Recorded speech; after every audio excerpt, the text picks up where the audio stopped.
Hey family, I wanted to take some time to shout out our proud partners in Georgia. That's Beaver Toyota of Cumming. Listen, from our home team to yours, we wanted to say thank you for being such an integral part of the first of many seasons of God Loves Sports. I've always wanted to be in the Hall of Fame. God Loves Sports. We want to welcome our brother Chris Burgett. As always, we have Champ Bailey and myself, Trey Battle. Welcome to the show. So, Chris, a lot of this podcast, a lot of this show it's almost like it is, we've been waiting, like incubating ideas for years, and now, like, the baby's here. The baby's here. So take us back to the beginning, right? Let's go the original foundation. Oliver Tree. Take us back to how that started and how it has evolved into now. Wow, you want me to go that far back? So the Oliver, I don't think Champ even knows this story. So That's why we're here. yeah. So Paul Oliver was our roommate in college. I know a little bit about this. Yeah. So just the connectivity, the brotherhood. We were all in the same class, came up together, and as you know, that creates that bond that's pretty much unbreakable. The Oliver Tree Foundation was in dedication to Paul. It was our opportunity to give back for what he represented for myself and Trey, just on a personal level. Once you're not on that field, you spend 90% of your time with your teammates. So you get to know everything, the good, the bad, and the ugly, and where a person's heart is, right? So fast forward into a great time with him. Does Champ know that you used to pick? Did you tell him that story of you picked Champ up one day in San Diego? When we played, y'all came down to San Diego because we played twice a year. One in San Diego, one in Denver. But you guys were staying seaside. Y'all was on the harbor somewhere, and then We stayed in two different places during my time. it was when I don't you, remember. Fizzle, and Boss was there. Okay. Oh dang, that was 2008. 08. So I came by. It was me and Paul. We came by, picked y'all up, and we went to Fashion Valley and ate at PF Chang's.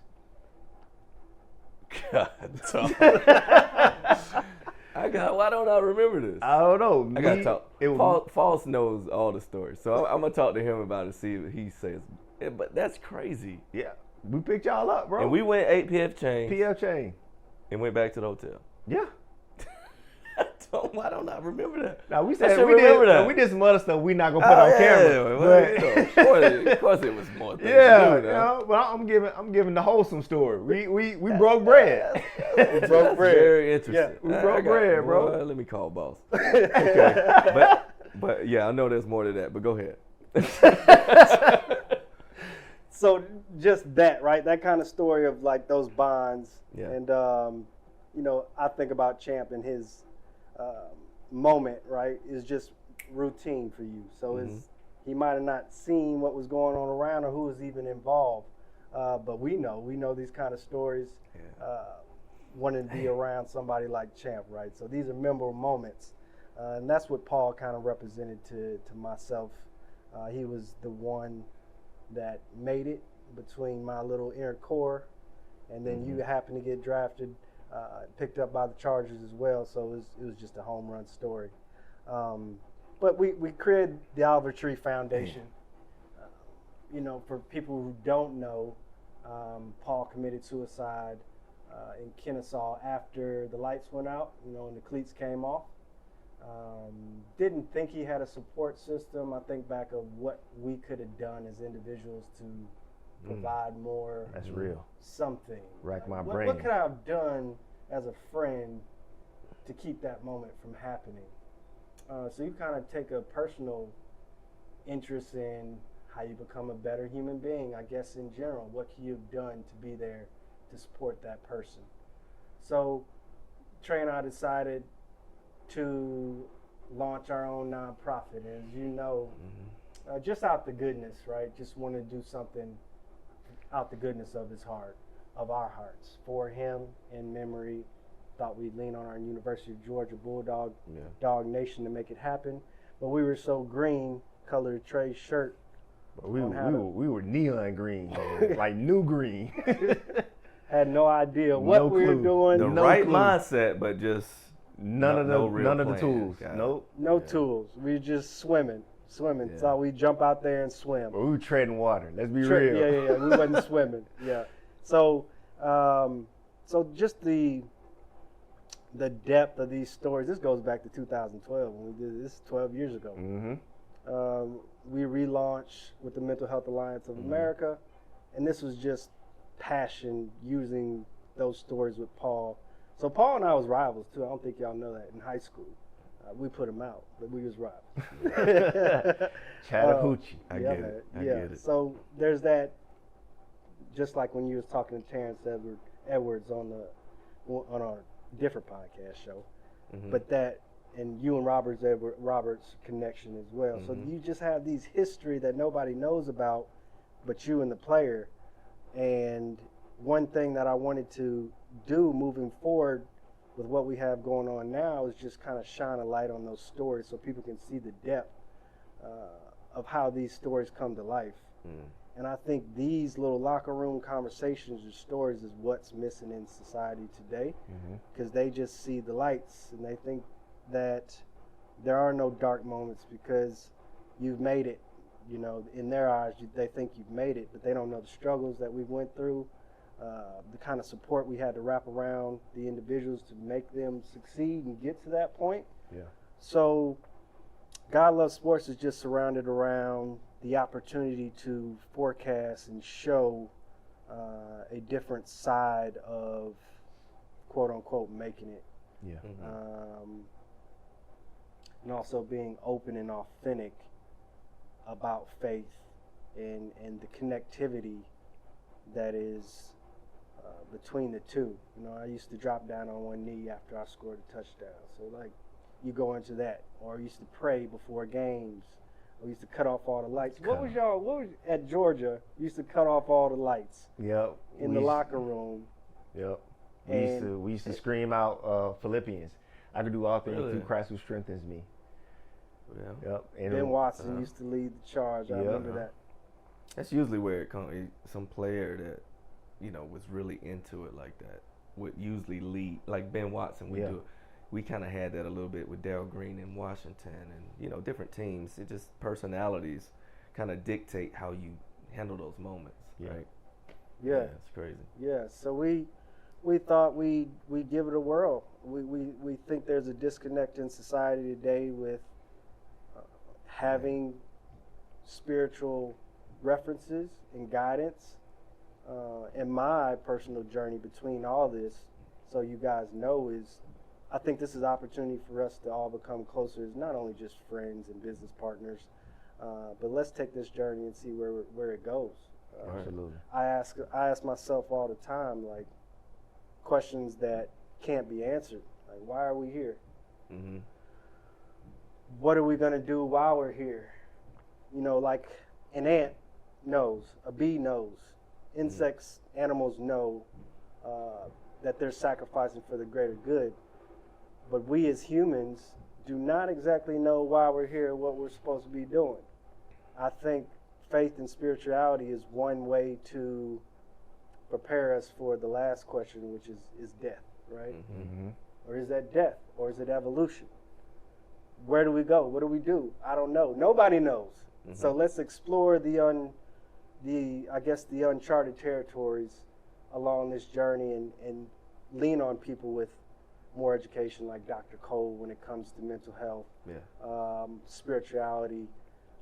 Let's go to depths that haven't been explored before. So that's kind of what it means to me. That's good. Hey guys, it's that part of the show where we take a Toyota timeout, sponsored by our friends at Beaver Toyota of Cumming.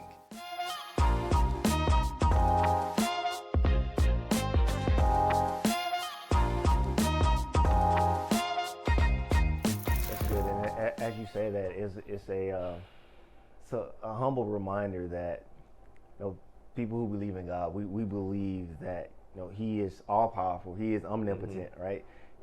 Anything that we can conjure up, He's beyond that. And so we have every right to ask those questions that we can understand the answer to, because even the hardest question we ask, He's greater than those things.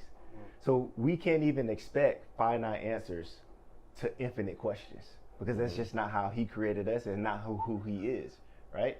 And so that's like, you're in a great place, because those are the types of questions we should be asking, because those are the types of questions that really trigger faith, right? And when we reach that point, I think we're in a good spot. Yeah. And just going off of what you said about, you know, sports and how we live in the locker room, you look at any locker room across any sport across the world, it's a microcosm of society at large. Right? We have different religions, different nationalities, different colors, different belief systems, right? Different eating patterns, different beliefs, or like whatever. Some are single, some are family guys. You have anything and everything imaginable in a locker room. Yet a locker room is probably the safest place that we've ever been in our lives, because everyone in there genuinely want the best of you and want the best of each other.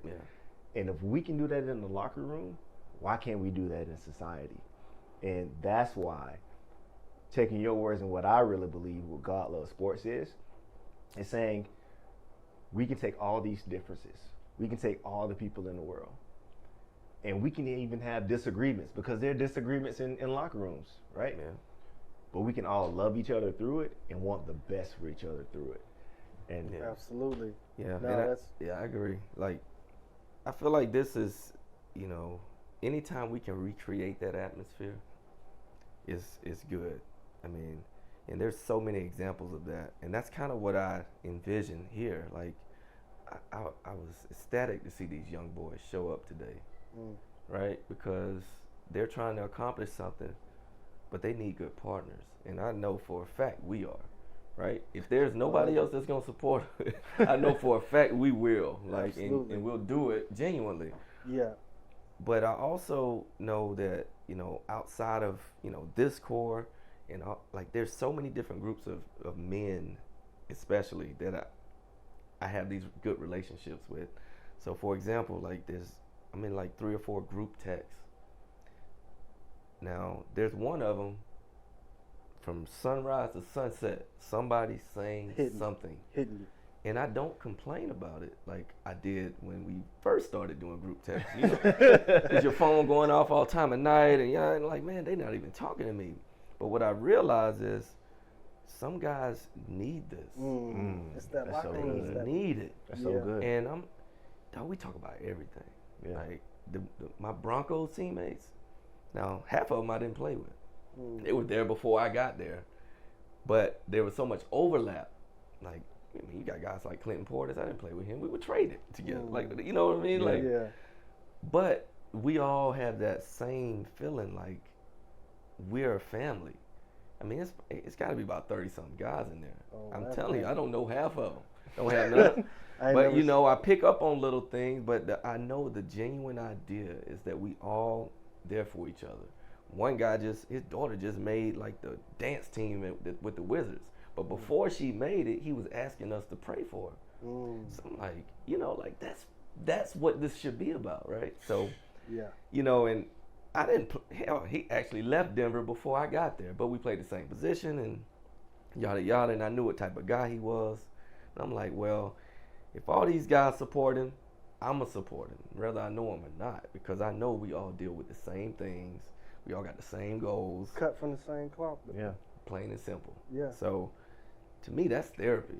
Like, absolutely. It is so therapeutic to hear positive news, you know, hear some guy's opinion on politics, the other guy's opinion on, you know, he was with some girl, and, you know, like, you know, just any and everything that we used to talk about in the locker room, we're talking about in these chats. And I know that most of us need it. I need it. I didn't even realize it, you know, but over time, I'm like, man, this is the guys I'm connected to. We can all talk about the same things. So I started leaning on it a lot more than I ever have. So, man, those things are, bro, like, I think we all kind of looking for that in some ways. And we have it more than we think. It's just now leaning into it, you know, and then bringing the younger guys along and letting them see us do that, you know. It's all about giving back, right? There you go. Like paying it forward. Exactly. Always. So that's our heart for God Loves Sports. Is if you picked up on anything that we were saying this is about conversations and community.